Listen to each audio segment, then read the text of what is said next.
Okay, well, welcome everyone. This is our 8th workshop on the water use efficiency standards.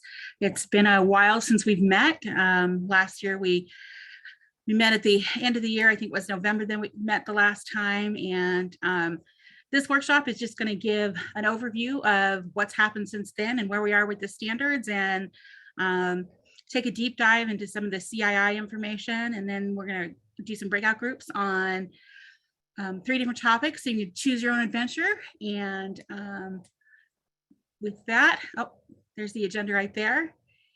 And then with that, we'll go ahead and get started on the presentation. Welcome everybody. So if you're having trouble with Zoom, like I was having today, there's just some reminders. Make sure that you put your name on there so we know who's talking. Put on your video when you're speaking. Pay attention to background noises. Look at the chat panel, and then feel free to use the chat if you have a question to ask, okay? All right.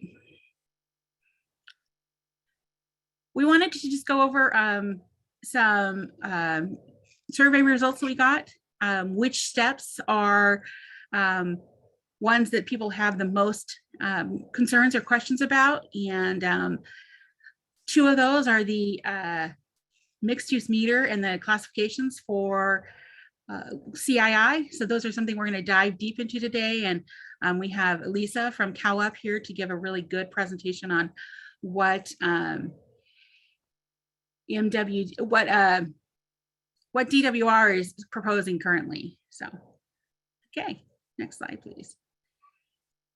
We also had some workshops of what formats you liked, resource sharing. So we have several resources today to provide to you. Breakout rooms, we do have those again today as well. You get to pick which subject is the one that you're the most interested in, and then join that big breakout room. And then instructional panel presentations. And so again, we have 2 of those today. We're going to go over all of the components of the water use efficiency legislation to start out with, and then we're going to dive a little deeper into CII. Next slide, please. All right, are we ready? Okay, just some reminders. Last year, at the end of last year, we saw draft recommendations for the standards in December. DWR is still finalizing those, and will then, after they finalize them, we'll give them to the state board. Now, these are the standards on outdoor allocations, variances, CII, everything except for water loss and indoor water use. Indoor water use was approved by DWR and the state board staff and sent to the legislation for consideration. There's legislation out there right now that that is proposing to change the current standard. And then water loss is being handled solely by the state board, and they are currently, they just finished up a comment period that ended a couple of weeks ago, and are looking to update those standards and get them out to the out for consideration. One last public comment period. In theory, the standards are supposed to be adopted by June. What we're hearing is they're hoping to adopt them by the end of the year. So just knowing that obviously DWR is behind, they were supposed to have them done by October, and it will take the state board longer than that. And they are also still working on the water loss standards. And in addition to that, DWR is putting together guidance on how you're going to calculate your standards. And those must be calculated by January 1st, 2024. So next slide. All right. So another update, just as I was saying, December 2021, DWR and the Water Board made the recommendation for indoor. That went from 2020 at 55 gallons per capita per day. That stayed where it was. 2025, it went from 52.5 down to 47 gallons per capita per day. And 2030, the current standard is 50 gallons per capita per day. And DWR and the Water Board are recommending 42 gallons per capita per day. Just kind of, you know, to give some context, average water use is about 47, 48 gallons per capita a day, according to DWR study, which probably needs some more work done on it, especially looking at updated population numbers. But any changes on the residential standard is going to require legislation, and there's legislation out there, SB 1157, that adopts those recommendations. Next slide. And here is that legislation right there. And so it just is 55, 52, 50, going down to 50, yeah. So next slide, please. So on our road to water use efficiency standards, we're going to start by looking at the water and demand, supply and demand assessments. Those are going to be due in pretty soon, coming up here in June, if not sooner. Or I'm sorry, they're due July 1st. Then we're going to look at the residential outdoor demand. We're going to look at the dedicated irrigation meters and converting mixed use meters. We're going to give that a little bit. And we'll be doing 3 breakout room topics. If you're interested in this particular topic, then you're going to want to join breakout room 1. So if anything we say in the next couple of slides, you're like, that's really what I'm interested in, then you'll be joining the landscape breakout room. So there will be 3 breakout rooms. This will be the first one. Yep. Water supply and demand assessment. So it's due June 1st, 2022, and every June 1st annually after that. It basically looks at your supply and your demand and determines whether there's any shortages. If there are shortages, they want to know what actions you're taking and what level of your shortage contingency plan you're taking. They have put together a draft tables to that information, and they had a workshop on March 7th. That recording is available if we weren't able to do it.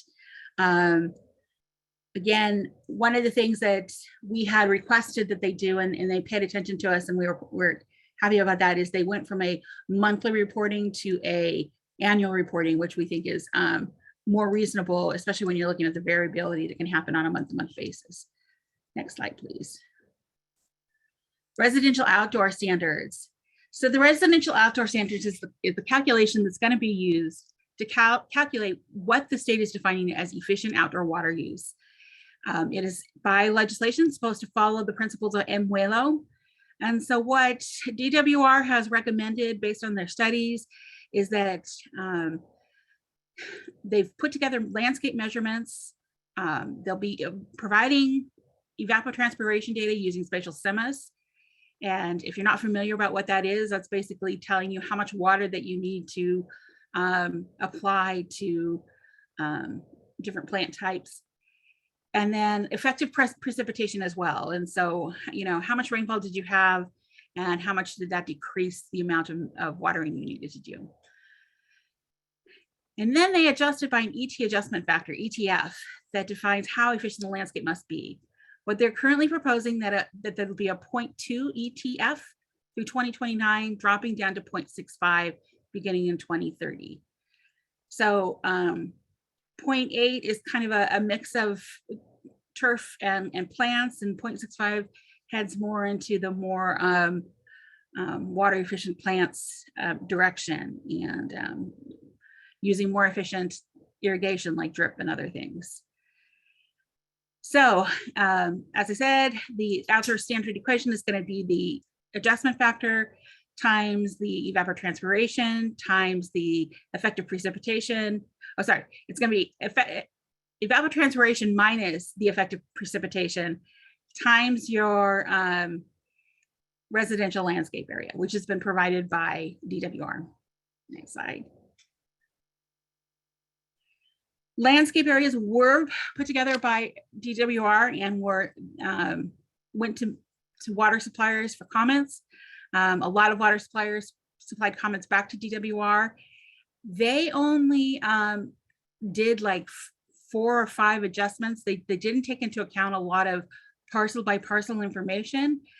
Their position is that these are supposed to be landscape area measurements for your whole service area and don't have to be accurate on a parcel by parcel basis.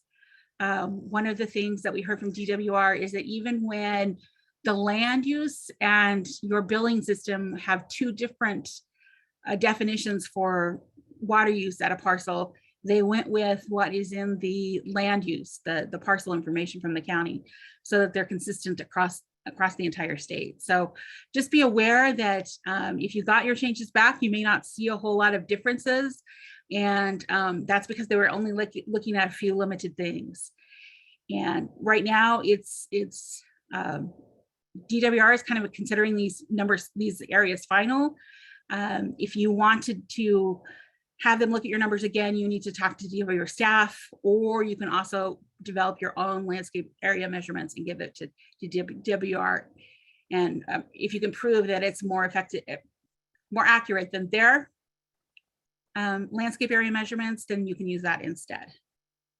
Next slide. So again, review your landscape area measurements provided by DWR. If there's significant errors, make sure that you're talking to DWR. They're probably not going to make changes based on just a few parcels. You probably want to make sure that there's significant errors that you need to have changes made. And then start to calculate your outdoor residential use standard and kind of see where you stand based on water use using that formula that's there. Next slide, please. Next, we have dedicated irrigation meter standards. And this is meters that supply water to landscape areas only and no indoor. And what is required for that is they're using the same equation that they did for residential. One of the differences with dedicated irrigation meters is that landscape area measurements are going to be provided by the water supplier. So you have to supply your own measurements there for your dedicated meters.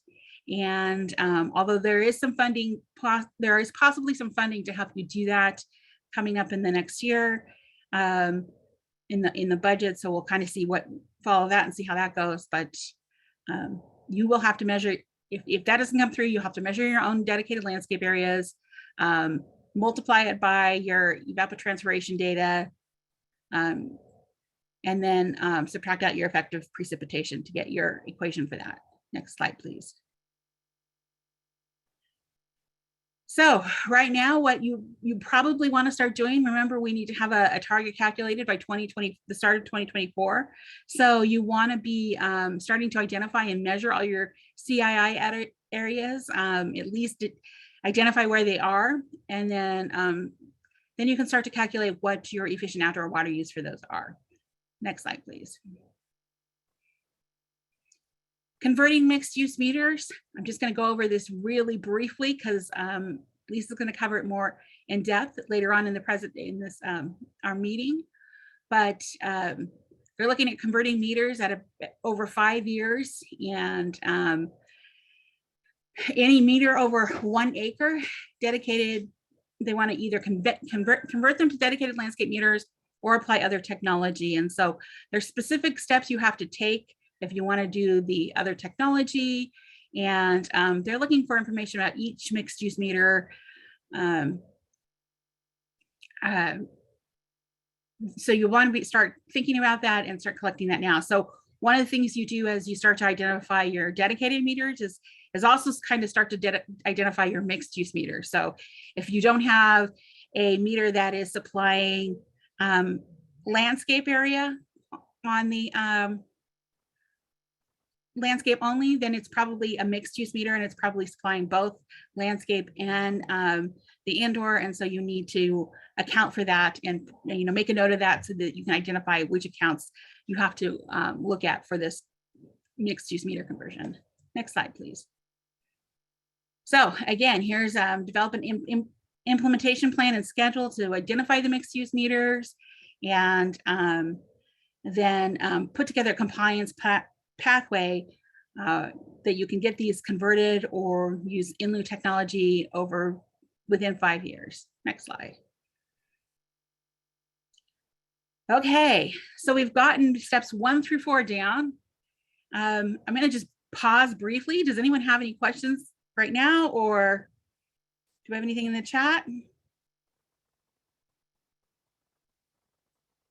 Okay, we're doing good then. Okay, so we'll go through 5, 6, and 7. So step 5 is our water loss economic model. So next slide. Next, there we go.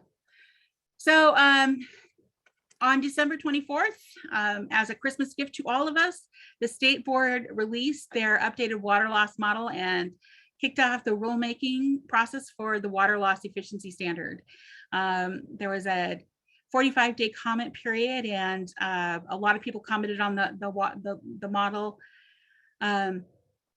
Basically, the model takes specific water loss information,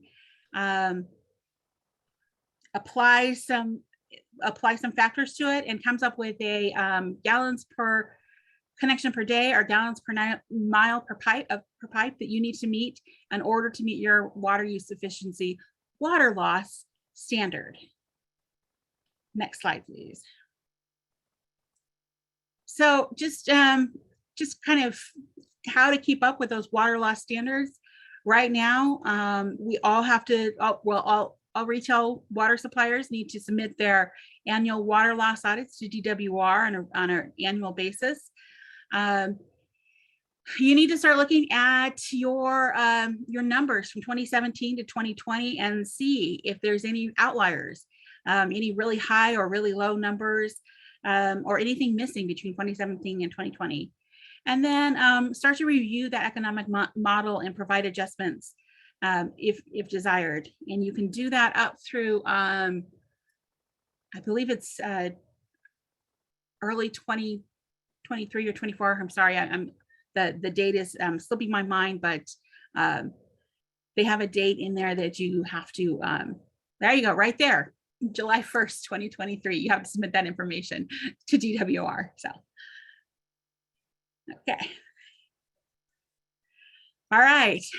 The next one is water loss questionnaire. So in addition to doing the model and collecting the target, the state board wants to start to collect information about pressure and asset management. And so those are going to be due twice, in July 1st of 2024 and July 1st of 2027. And so what they're going to do is collect information on, they have different questions that they're going to ask about what meter testing you're doing, what are you doing to control pressures, how are you maintaining valves, what is the feasible water loss reduction if you changed pressure or if you change your asset management processes. So they're going to collect both of those, and that's been part of their program for, I think, part of their proposal for several years now. So I think that's probably going to stay in there. So we're going to have to do those as well, looking forward into the future. Next slide, please. The last stop that I get to cover is variances. Variances are, I'm going to say real honestly, these are really complex, and DWR has made it so that if you only get a variance if it impacts your target by a certain amount. And so that amount varies depending on which variance you're applying for and how much information you have. And sometimes if you have more information, it's a lower threshold. If you have less information, it's a higher threshold. The variance all include, there's several variances that are potential and you have the possibility to apply for. But again, you know, you have to get some pretty specific information. You have to really know your surface area to get these variances. So next slide. And with that, I'm going to turn it over to Michelle, and she's going to cover the last two steps. Great. Well, thank you, Elizabeth. So yes, I am going to cover stop 8, which is CII classifications, and stop 9, which is CII best practices. It was the last to be developed, so it has still some more information to be released. I'm going to cover it lightly, and then I'm going to have Lisa Quayler follow behind me with more detail. So the stop 8, the CI classifications, we were given about 5 years after they're officially adopted. I didn't put a date because they're not adopted yet. that are giving us 5 years to get it done. You're supposed to be doing 20% per year. They've recommended 19 different customer categories. These don't have to be in your billing system, but you do need to categorize all your accounts and water use by these categories. So that is stop 8. So you need to map all of your accounts within 5 years after they're adopted. And then you need to report on your progress of your performance measures. So Lisa will also get into more detail on that, but that's how you comply with stop 8. Stop 9 is about the CI best management practices. So we can get a lot of detail of this. This one's still also kind of in process. So the due date is January 1st, 2024, similar to some of the other measures mentioned by Elizabeth. You definitely are going to need to document your implementation plan. And I would say watch for, they did release after the January 25th meeting some information. So I would definitely take a look at that meeting if you haven't looked at that material yet. They did give out some draft information. And so I would definitely go to the SharePoint site and look at that if you have not. And then I'm going to turn it over and introduce Lisa Quaylar from CalWEP, and she will be diving into these stops in more detail. So I didn't want to repeat things, so I just said, hey, see her slides, but we kept them to be consistent for all the other stops. Before we do that, though, I did want to go ahead and ask a poll on future topics. So in the chat box, we are going to put a link into the chat, and we are going to do a really quick Google form. And in that Google form, we are going to ask you what you would like to cover. So in this really short survey, there's only 2 questions. And basically what we're going to ask is, what topics would you like to see? Thank you so much for coming today. And what we would like to hear is, what would you like to put for our next 5 workshops? So we've been requested to do a series and continue the series. So there will be 5 additional workshops after today. But we did want to switch gears from just constantly updating you on the legislation to trying to do something that's implementable. So in the chat, we will put that question. It will be similar to some of the topics that we just covered. And we're hoping that you can fill it out right now. So that way it's gonna be like similar to a couple flash surveys. So you can see Hannah just posted the Google form for you. So go ahead and open that up. If you don't want to put your agency name, that's fine. But if you do, that's fine. I put it in there so we can follow up with you if you're interested in some of these topics. And if you want and to be a case study presenter in other, you can go ahead and put yes, willing to volunteer, or anything else you want us to see. Or if you think we missed something on the list, please let us know that as well. So please open it up, take a second to let us know. You can vote for more than one. And then we're basically going to compile the results, and most votes win. So we're going to try and provide those as alternative workshops to hopefully be supportive to all of you. And then also, in addition, if something's missing, just let us know. We're happy to take that into consideration as well, or cover it lightly. We might do some minor topics, as part of this series. So we're really excited. And we'll cover these next 5 workshops between now and next March. So yeah, every month and a half, 2 months, we'll do them on a frequency that makes sense. So with that, Elizabeth puts, the state board hopes to adopt the final standards by the end of the year. Thank you, Elizabeth, for putting that in the chat. So we'll give you another couple minutes here to fill in that information. It won't be released per se, it's just more for all of us so that we can learn kind of what was most popular. Let me see if there's any other questions. Do we know when they plan to adopt the CI classification system? That was Tennille's question, and that's what Elizabeth wrote back so everyone can see, is they will be adopted by the state board at the same time as all the other standards. So hopefully that answers your question, Tennille. So I think we're caught up in the chat other than that. So again, you're welcome to unmute at any time if you have questions. If not, we will go ahead and give you 2 more minutes to fill in your survey. And then other than that, we will be moving on to Lisa Quaylar. So I'll do a soft intro to Lisa. while people are, because if you're done. So Lisa Quaylar is at the CalWEP. She gave a presentation during the spring plenary.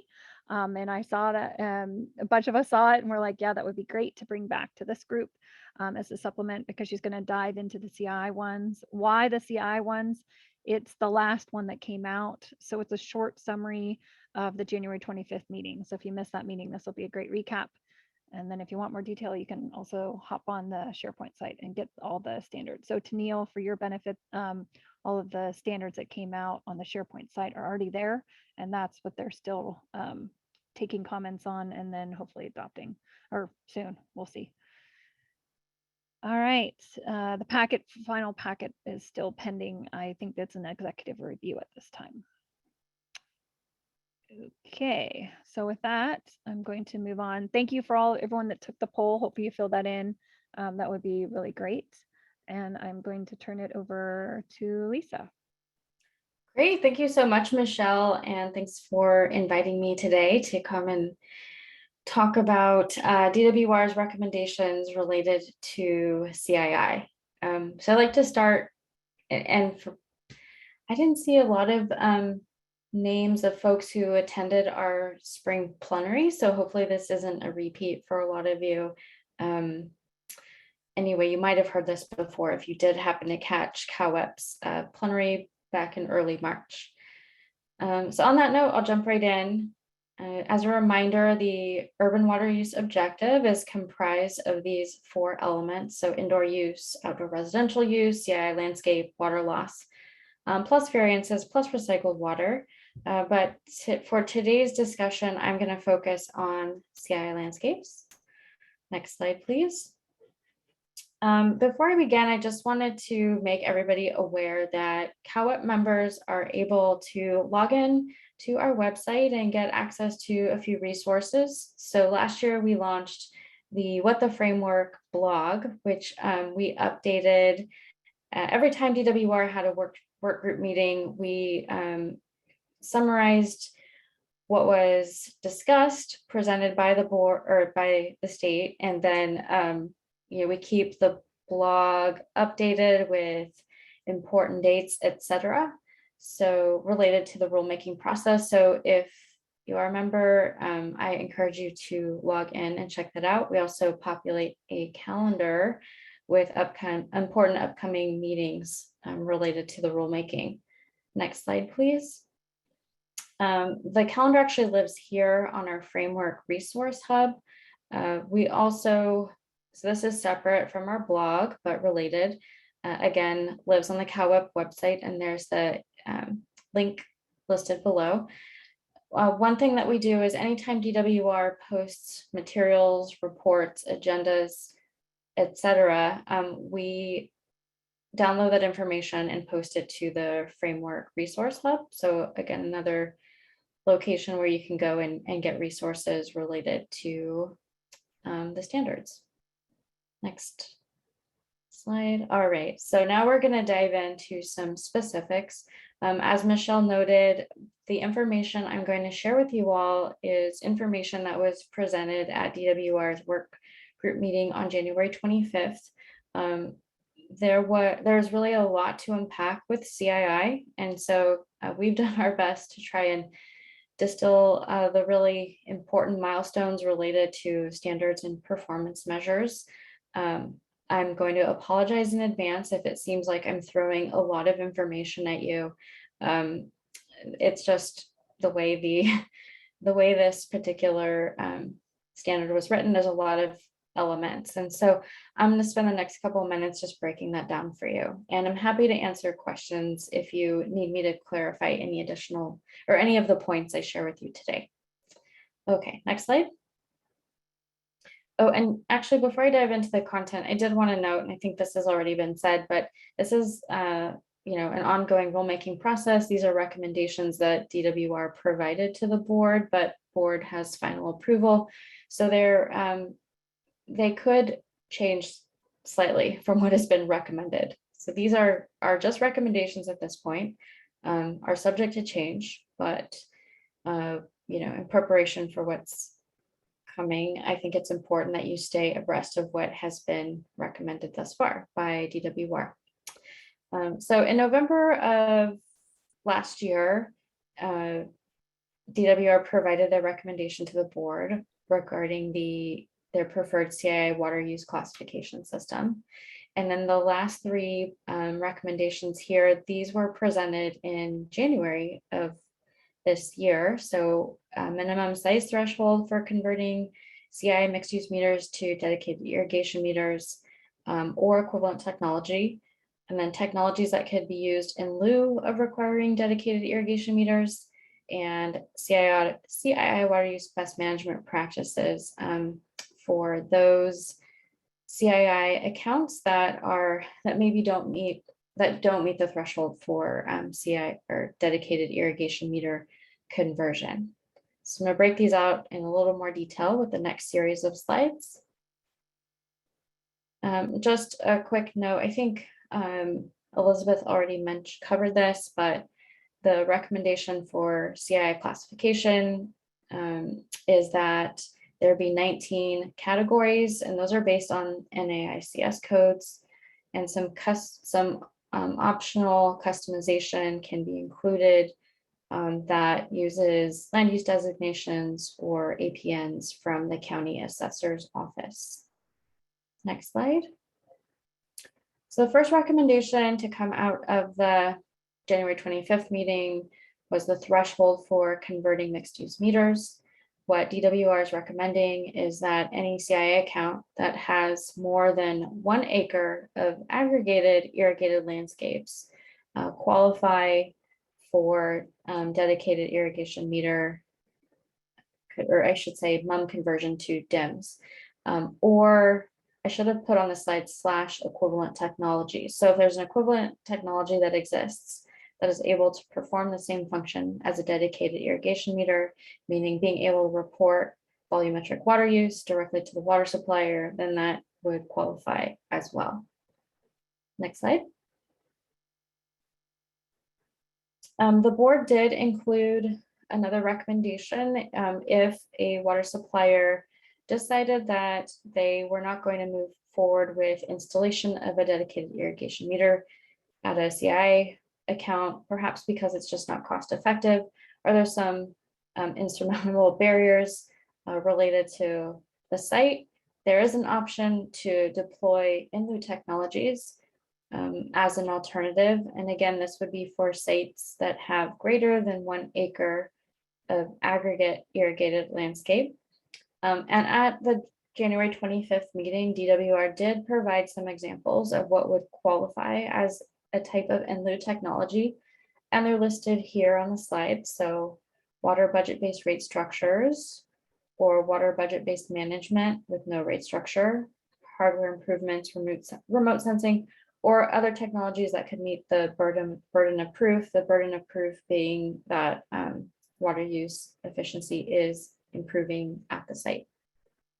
Next slide, please.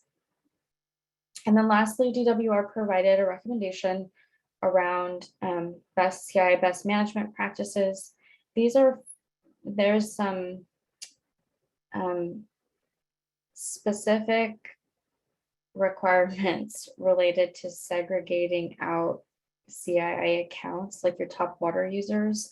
The DWR recommends like you identify your top 20 water users first and target those for best management practices. A lot of programs that you're probably already running would qualify under one of these 5 categories here. So you're not necessarily going to have to roll out a brand new program or offer additional services per se to your CII water users. I think I actually go into more detail about this requirement just a bit. So I'll leave it at that and we can move forward with the slides. As far as a workflow, this is what you can anticipate. So step 1, you're going to need to identify and locate meters on all of your CII accounts. So that should be completed in year 1. As complementary steps to A and 2B, you should both be measuring 20% of your CI accounts per year, so it's the landscape area, and also classifying 20% of your CI accounts per year. So over 5 years, you will have completed steps 2A and 2B. As I noted with under measurement, that it was recommended that you prioritize your top 20%, your highest 20% water users when you initiate your first year of measurement. And I think I'm just going to reiterate this again. DWR with the residential standard provided landscape area measurement to you all, but this burden is going to fall on the shoulders of water agencies to measure CII landscapes. And so that's a bit of a heavy lift, and we recognize that. And tomorrow, actually, COEP is hosting our program committee meeting, and we're going to talk about CII landscape area measurement. So if anybody's interested in joining, it's a quick plug for that. So once you've identified, measured, and classified, then you start your implementation phase.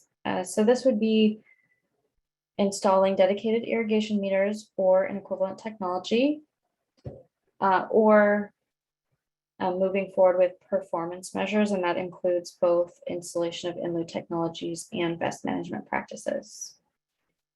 Next slide. So in essence, there's really 3 pathways to compliance. The first, as I've gone over now, is installation of dedicated irrigation meters or equivalent technologies. Any account where a dedicated irrigation meter is installed, you will have to track water use and report your volumetric water use of all of your DIM accounts in your annual report, which is due in January of 2024.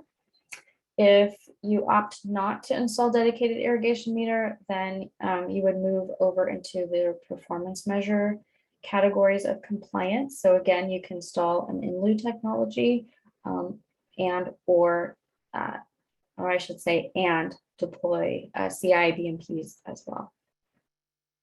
Next slide. So looking at the threshold to where your CI accounts qualify for dedicated irrigation meter installation. If you opt to do that for sites where there's 1 acre or more, or greater than 1 acre of aggregate irrigated landscape, as I noted, you're going to have to report your volumetric water use. And so therefore you have to apply the CI dedicated irrigation meter water budget equation, which is exactly the same as residential, with one exception, and that's for new development. And I'll share that I think that's actually in the next slide. Yeah, so here's the urban water use objective equation specific for all accounts with dedicated irrigation meters installed. And the only difference with this between this equation and the residential is that for new developments, new commercial developments or CI developments, you're going to use a evapotranspiration factor of 0.45, which is different than residential, but everything else remains the same. Next slide, please. If some of you are feeling a little bit overwhelmed already with what I've shared, I would direct you towards this COEP and Alliance for Water Efficiency resource that we published back in 2019. It took a look at water suppliers and what they have done so far around dedicated irrigation meter management. And we took a look at how suppliers have been measuring CII accounts.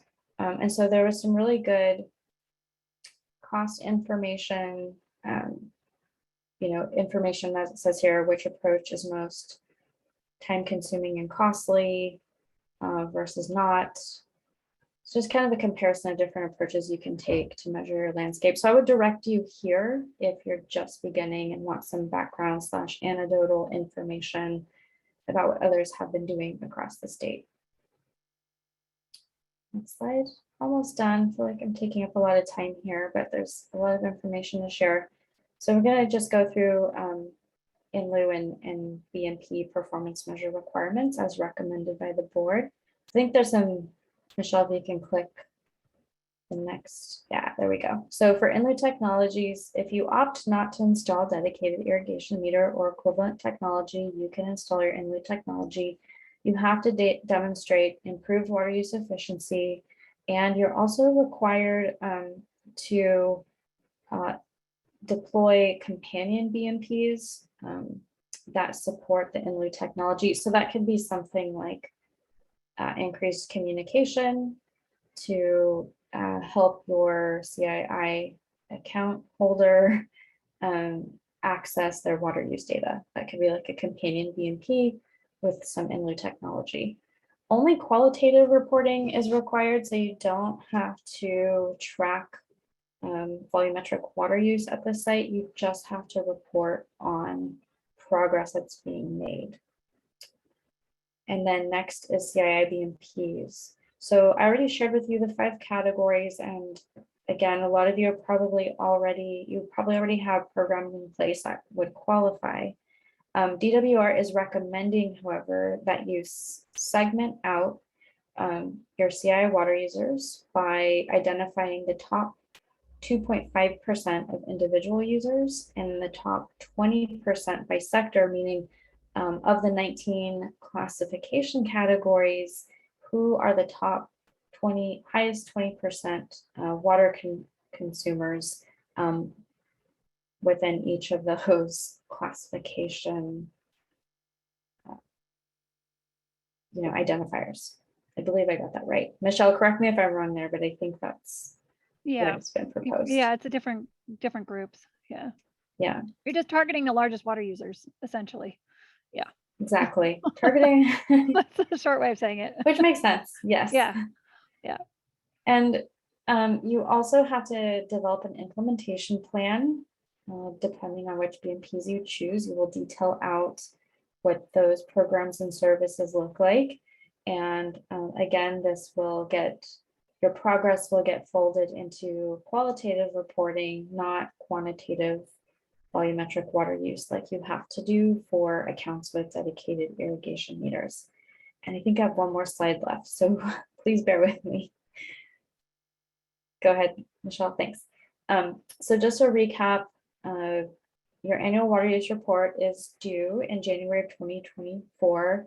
And as far as CI reporting requirements go, you'll have to have your water use objective reported in gallons for those accounts with a dedicated irrigation meter or equivalent technology in place.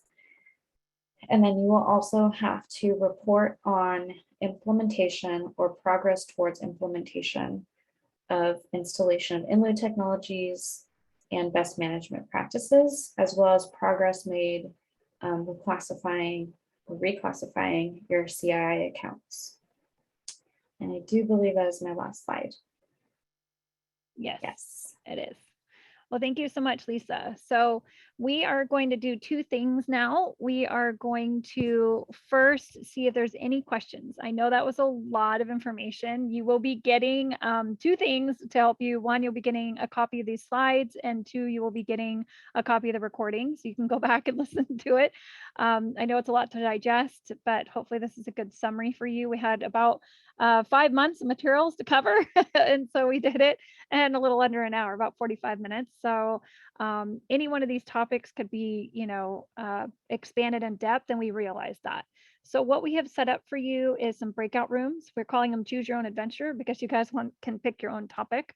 Like I mentioned earlier, adventure number 1 is going to be landscape and irrigation meters. So if any of those first 4 stops were interesting, or you saw that information commented on by Elizabeth, you can choose that room. And Charles Bolig will be your tour guide, so he will be there to moderate and answer any of your questions, or just kind of let the group dialogue flow.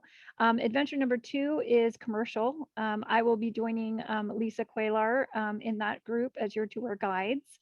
And then adventure number 3 is water loss, and that will be covered by Elizabeth. We're sorry that Greg Bunsen can't join us today.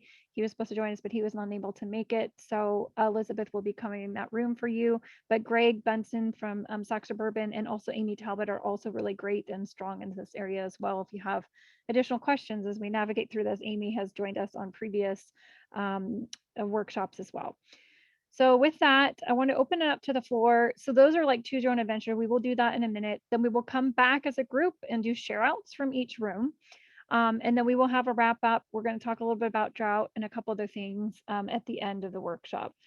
Before we break it out, because I know there's a lot of great questions, I would like to open it up to the floor for anyone to ask any questions to the whole group before we break out by topic on anything we've covered. And I'm willing to go back to slides or back to stops. Each breakout room and each group has the slides, so they can also pull them up. Well, you know, we have the breakout rooms if you'd like to ask your question in there. But before we split up, are there any questions from the group? You can type them in the chat. You can unmute yourself. You do have the ability to unmute. And I will go back to the chat as well and see if we have any questions. Let me see if we have any. So it looks like we had one. Are there any updates on conversations with the state board and respecting the changing of the ETF? A coalition letter stated how 0.8 does not reflect reality. So Elizabeth or Charles, would you like to respond to that one? Yeah, I can give a response to that. Okay. Since DWR is kind of wrapping up their process and we're just now starting over to the state board, there hasn't been a formal discussion with the board right to date. I do know that there are people that are working with the board kind of behind the scenes and providing information, especially about tree health and other things like that that's going on. So it's like I said, it's right now it's kind of a little bit more informal right now. Yeah, but as they officially take up the matter, then I'm sure we will be discussing with them that often. And again, point out not only the 0.8, but I think there's probably a little bit more concern about the 0.65 and by 2030, which is not really all that far away. But if you want to know more about it, Charles is going to do that in the breakout room. So he'll tell you all the reasons. Yes, great. Thank you, Elizabeth. Okay, there's another one in here. Has the credit amount for recycled water or pure water been developed by DWR? They did that along with the variance process. And so that was in with their variance recommendations. So that's where you can find that on the SharePoint site. All right. Augustine said, thank you to your 0.8 question, Elizabeth. Anyone else? You're welcome to unmute and or put something in the chat.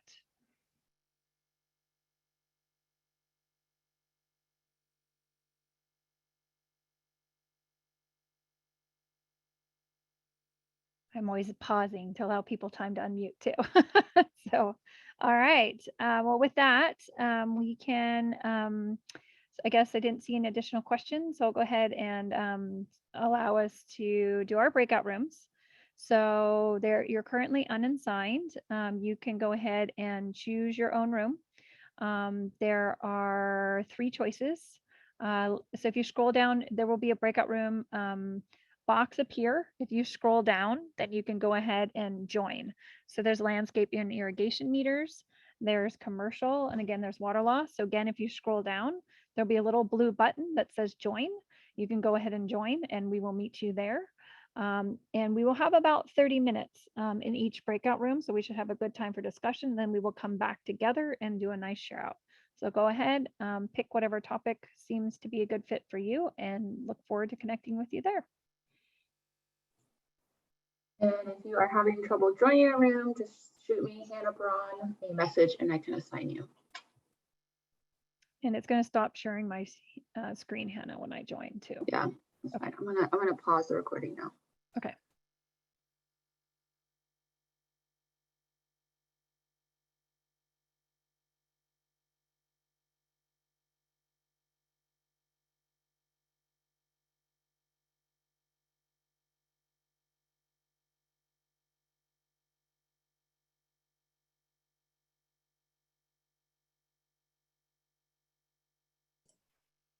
Oh, Lisa, you muted, or Michelle, you're muted if you were talking. I saw your lips moving. Yes, I was. Oh, Okay. I could party foul. Yeah, I got muted when I switched back, I think.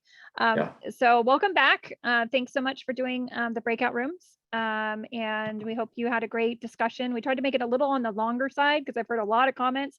We didn't have enough time to talk and then whatever. So I tried to make that was a good chunk of time. Hopefully it was a good amount. And you had a good number of people in your rooms.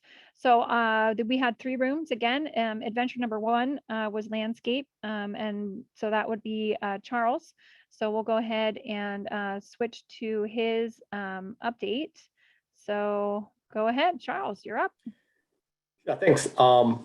So at a good group, and it, you know, kind of went around, did introductions, kind of get an idea of the lay of the land, and you know where people coming from, what are the sizes of the utilities, and you know, it's a good cross section.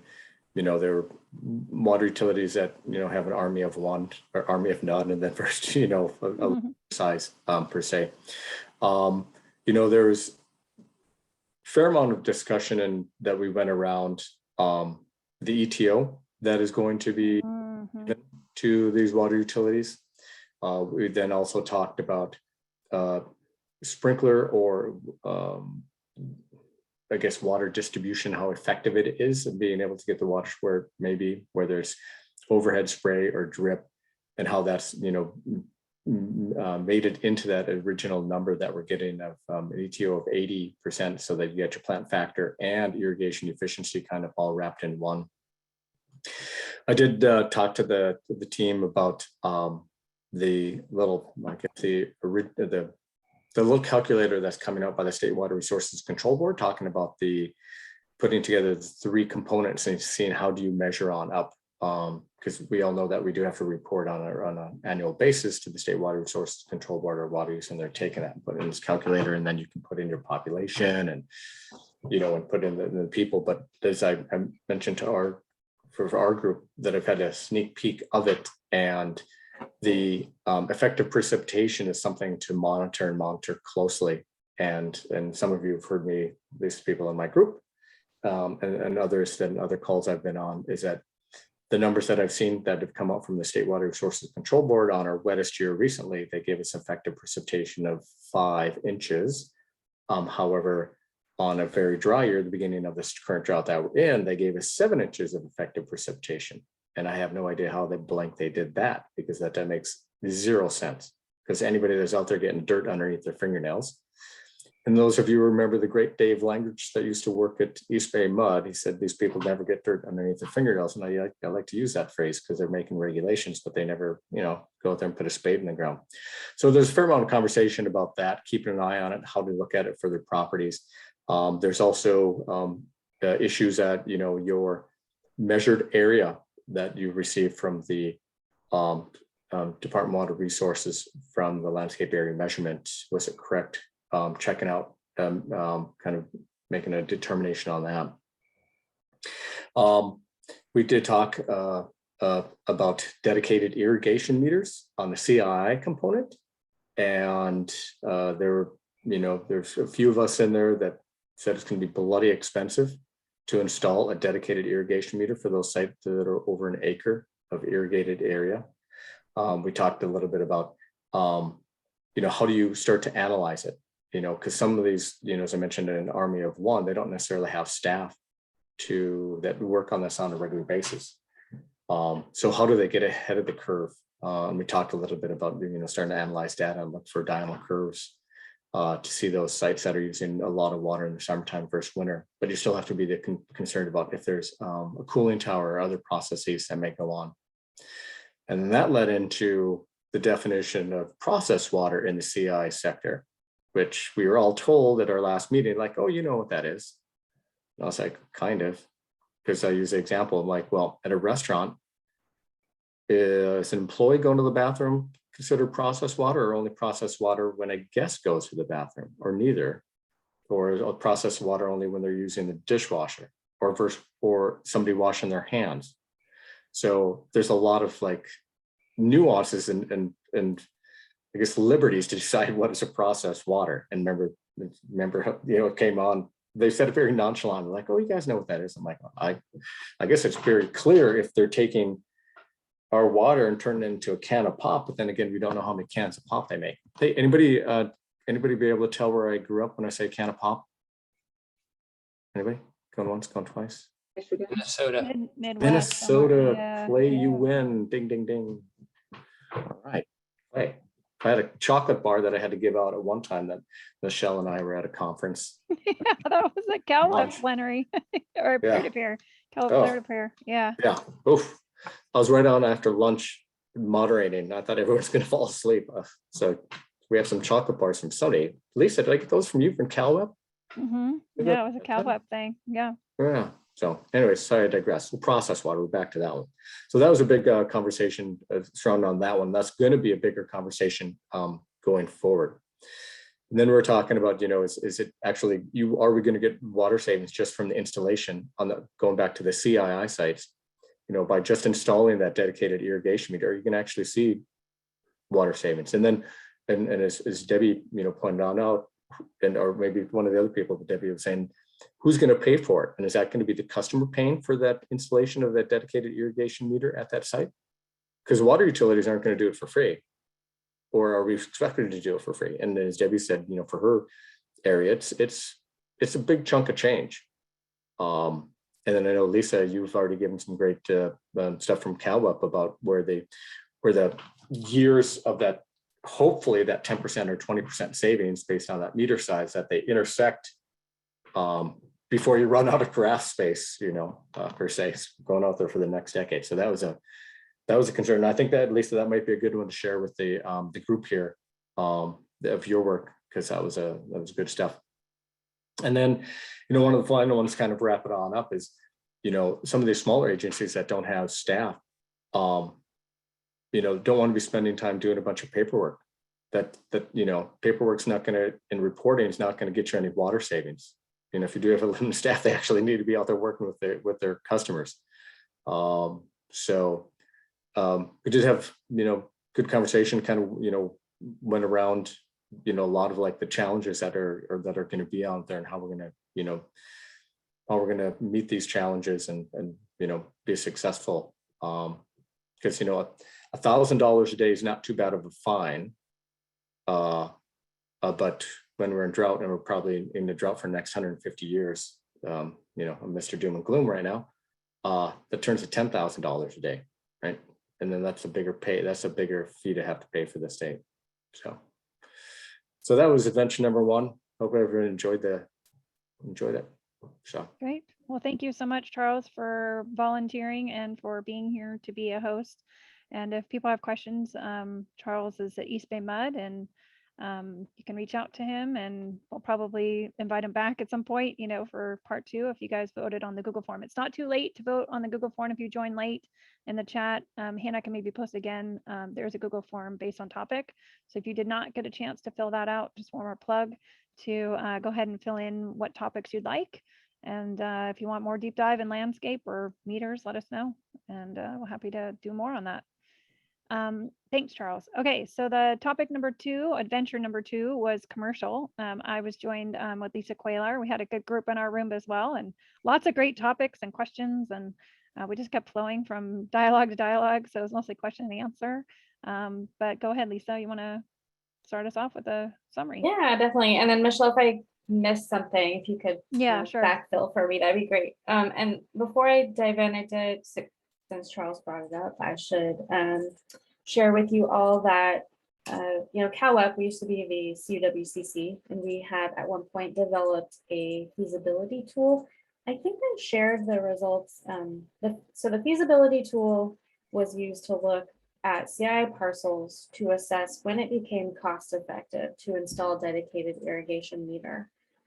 In order to provide comments to DWR with this whole rulemaking process, we revived that tool, and I looked at, we pulled some cost data from 2 water agencies and ran different scenarios to see where they would meet that break-even point for a number of variables. We looked at like parcel size, we looked at number of connections, lateral connections to the meter, et cetera. There's some really interesting data that came out of that. And the tool can still be used. Like if anybody in-house wants to look at the tool, if you're considering installing a dedicated irrigation meter at a CIA account, you want to see if that's really cost effective, you can utilize that tool and make a judgment call based on the output. So thanks for mentioning that, Charles, because I think it is a very useful tool. It was vetted internally by our, I think it was our utility ops committee back in the day. Anyway, that exists. All right, so back to report back.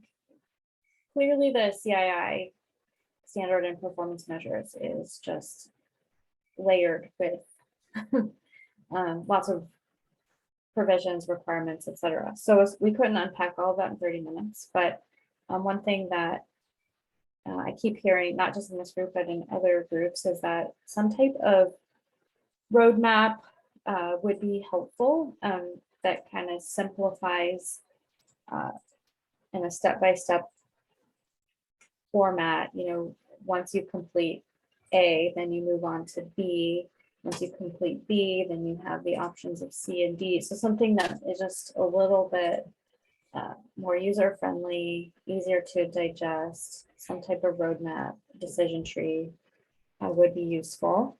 And it was noted too that defining like points of non-compliance could be also helpful, because we have performance measures, which are a qualitative, but that's more qualitative tracking.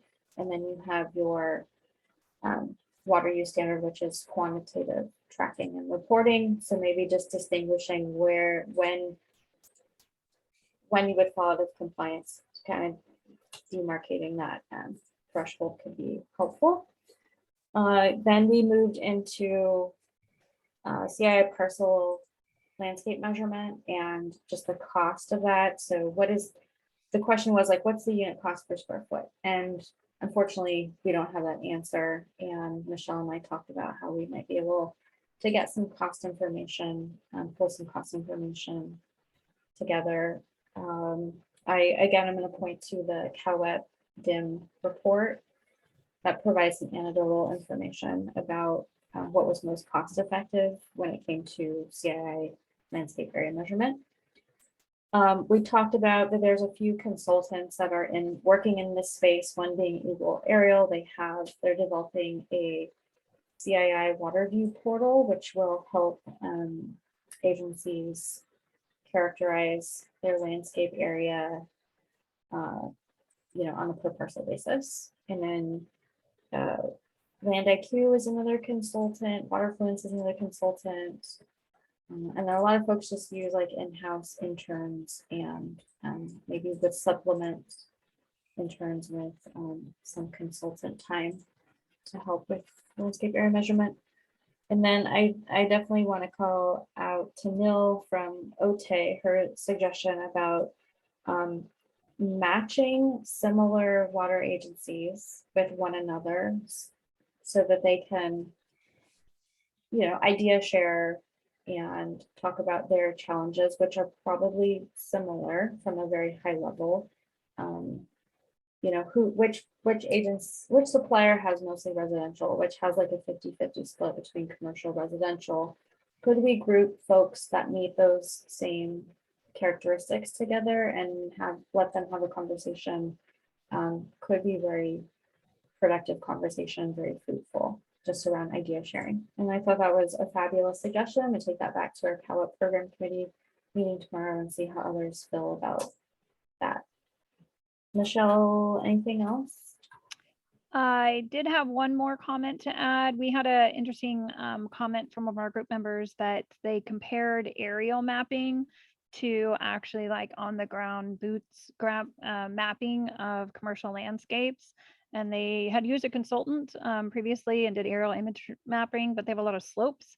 So when they actually measured it themselves, they found there was, it took them 2 years, which took a while, but there's a 25% difference between what they got from the aerial mapping versus what they actually got when they did it by hand, including the slopes. So that's just something to think about if you do have a lot of slopes in your area, to consider that. Aerial map, of course, is 2D, it's flat, and real reality is not flat. So that's just something to think about if you haven't thought about that. And we had some also requests to, how do you contact people? How do you reach out to them? How do you get access to them? And we had one person offer a letter, like an introductory letter that we can kind of share out. It might not be perfect, but maybe you could modify it if you need to get access to some of the property to do aerial kind of verification and or mapping for your irrigated area. So I think that about covered it. Good job, Lisa. Thanks for being my adventure buddy, tour guide.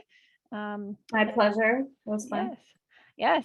So the last adventure was water loss, and that was covered by Elizabeth. So Elizabeth, you want to provide a summary? Thanks, Michelle. And I also have to thank Lisa Madaus, who was on there with me and actually provided a lot of information. It was very helpful. We had a quiet group, but we kind of opened it up by just discussing how complex all of this is, that I don't know if we had known how complicated this would have gotten back in 2016, 17 and 18 when the legislation was being looked at, if we would have gone down this road. But there's a lot of components to it, and there's a lot to learn, and there's a lot to go over. Then we kind of went into some things to do to get prepared for meeting the standards, or kind of making your argument if you're not meeting your standards. And kind of started with making sure that you look into your audits, look for any outliers, look for reasons why there might be outliers. There's wholesale meters there's no testing protocol for wholesale meters, especially the large ones. And so how do you account for that when that's maybe a big portion of your supply, and you might have a lot of variability in that? And so if you're seeing a lot of swing, or you're seeing a lot of changes in your numbers and your audits, it's something that you might want to start to take a look at and get some information on. Also, you can go and check the targets the state board has put together, or calculate your target with the model, and again, compare it with your cost benefit analysis, see if it's too high or too low. If your target is below what is cost effective to do, then make sure you work that out with the state board, so that they're not holding you to that lower standard just because you're meeting it now and you're investing more than you need to in water loss. Doesn't mean that that's necessarily a path you want to have to go down over time. We discussed different leak detection efforts. We had one member of our group talk about the satellite imagery that they did, and went out and tried to look at areas to see if they can verify the leaks with using sonar equipment, after the satellite company had done a survey and weren't able to find any leaks where the satellite had identified potential leaks. And so that was kind of a fail. And then we had another agency that had a smart ball, which measures pressure and other factors to kind of see if you can find leaks. And the smart ball got lost. So again, some of these things that are possible solutions can actually cost a lot of money and not actually get you what you need. And so it's important to make sure that as these efforts are going on, that costs are being tracked, so that again, you can go back to the state board and have numbers and say, hey, this is what we've done, this is how much it cost, and it only saved this much, or just kind of make sure that there's hard numbers on what you're spending on water loss and leak detection and leak repair and all those things. We talked about building a team, not only for the audits that need to be done, but which consists of your operations folks, your finance folks, your conservation folks, but also meeting your targets, which the state board has a interest in pressure management. Well, pressure management can be very sensitive, and it's something that you first and foremost, you need to make sure you're meeting your safety requirements before you meet your water loss requirements. And so you know, making sure again that you have all the voices at the table that everyone needs to hear, so that, you know, when the idea comes up just to lower pressures, there's someone in the room that says, well, we can't do that because, you know, these houses here will have too low of a pressure. So, or it's too expensive to move that facility, or whatever it is that you have to do to lower pressures. Make sure that we have all the right voices in the room. And then there was a very good idea to develop some region specific numbers, and so for cost and other things. And so that was something we're going to take back, and thought that was a great idea. And so other than that, just really tracking costs and efforts as you kind of move forward, so that when it comes to that point where you have to comply, you have some information to inform what you're doing. Did I miss anything, Lisa?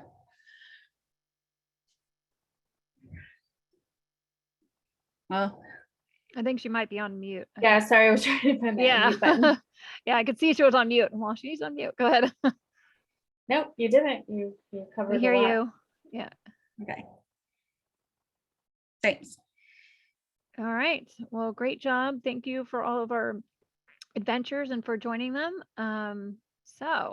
With that, Elizabeth said thank you that she covered it. So thank you for the summary, Elizabeth. So with that, we're going to do a wrap up. Part of our wrap up is to switch gears just slightly and kind of talk about not only the key dates, we mentioned this a couple times, June 30th. I actually have it on the slide twice, once in blue and once in black, so you can't match it. But that's the key date that we're watching for, assuming they make it. We'll see. But that's the published date that we've heard so far. So watch your calendars for that. And other than that, we're going to spend just a minute here talking a little bit about the drought. So I can switch over to Elizabeth. This is a link for you, though. DWR did send an email out with like 12 different items. It was buried at item number like 11 or something like that, if you didn't catch it in your email. So we thought we would bring it for you too. But there's a new website called the California Water Watch, and there's a link right here. So again, you requested resources, so we're coming back to you with resources. So Lisa gave you a link to some of the CalWEP blogs and the framework hub, and here's a link to the DWR California Water Watch. The DWR place is always a good place to go for all of their information in addition to this California Water Watch. So those are the resources we shared today. I'm going to turn it over to Elizabeth and let her kind of talk just for a minute about the drought and kind of what's going on. And or if anyone has any questions, we can do that. And that's pretty much the last topic we're going to cover today. Yeah. And I just want to talk just a few minutes on last month's drought numbers demand reduction numbers weren't great. If you guys saw the state board present their monthly conservation numbers, we actually saw an increase in water demands compared to 2020. You know, I think that the numbers that were reported were for January. I think those of us in the know kind of weren't all that surprised about those numbers because of the base year that they're using for one thing, the 2020 base year, and then the really dry January that we had. And so, like I said, it wasn't really shocking, but it wasn't for those many people, the members of the public that don't know water use like we do and don't know how and why we use the water that we do. It's a little, they find it discouraging that, you know, people aren't saving water like they did back in the last drought. And so just encourage you to keep informing state board members or state board staff about efforts that suppliers are doing to implement their water shortage contingency plans at whatever level is appropriate for your local conditions.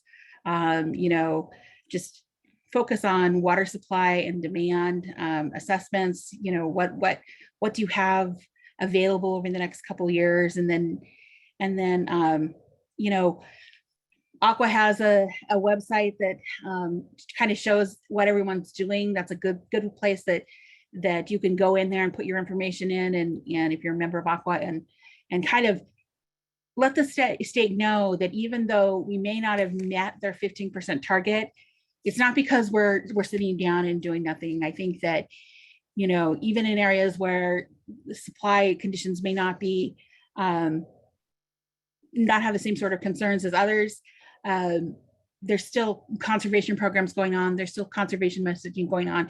There's still a lot of effort going on. And so just continue to watch that and be aware that February may be another not so great month just because, again, the dry weather. So we'll have to continue to watch that and see what happens moving forward. And if you have any questions, just feel free to contact me and I can give you information. So, all right. Great. Thanks, Elizabeth. Any other comments? Lisa, Charles, anyone else on the drought? Anything you want to share? Can kind of open it up and see if you have anything you want to share on that. We're still in a drought. Yep. Yeah, Yes. thanks. Yeah. So no, we're doing a lot of our projections right now on freeze May mud. Of we have our water management plan, and years ago back we developed like different 4 stages, and based on our September water supply, September, October, and we're kind of bouncing between stage 1 and stage 2 right now. So the other day I had in my head that maybe we'll be lucky and have on the opposite end of the rain season what we had in October, but we'll have it in April. So it's not a miracle March anymore. Very I said that's very optimistic. you need an awesome April instead of a miracle March. Yeah. just give me one. I just need one event, and then yeah. But yeah, I'm starting to just write this year off, and we're working on what our messaging going to be. Mm-hmm. How do we align it with what's going to come out of the governor's office? Right. So that's where the challenge is going to be, is that if a water utility like Southside, we are involuntary, so we do get one storm that gives us a fair amount of precipitation, but then the whole state is he's saying if it's mandatory, and we're telling our customers, well, we got our get out of jail card. Mm-hmm. So because it's as everybody knows that works with customers in here, is that, boy, you pee them off when you tell them that they have to save water, and then you slap them with a surcharge, and it ain't good. Yeah. So yeah, and we have an excessive use ordinance too. Yeah, a lot of people have water waste ordinances and new water shortages because of their Yep. newer water management plans that we're all going to be gearing into. Another thought is there are some NOAA webinars that do come out. If you're not on the listservs for those or see those, those do come out. And so those might be worth a watch. They have some very technical information. They show kind of what's currently here and then what's coming. So if you haven't seen those, you might want to watch out for those or sign up for those. Those can be kind of interesting and helpful, and also for your marketing, or your drought messaging. It kind of gives you some insight into kind of what we're heading for. So that's just something else. And I can put links to those if people are interested. And then, yeah, it's been definitely a very dry 2022 for a lot of us, and obviously the controllers, and back to what we were talking about earlier, all the irrigation and things like that are going to definitely tie back to it being a very dry and hot year. It's currently in the 80s in a lot of places around the state today. So yeah, it's going to be interesting to see how we navigate through this. So if we don't have any other comments or questions, I did want to thank everyone for coming today. We will wrap up right on time to the minutes. And I would really appreciate you coming today. Thank you again for filling out the Google survey form. I will put it in the summary notes as well, just in case you didn't take it or someone else wanted to come that you knew of that couldn't make it. We'll make sure we share that out. And other than that, I hope you join us for the rest of the webinars. And I look forward to seeing what your requested topics are. And then that, I hope you have a great afternoon, and thanks for coming. Thank you. Thanks everyone. Bye. Thank you. Thanks. Thank you.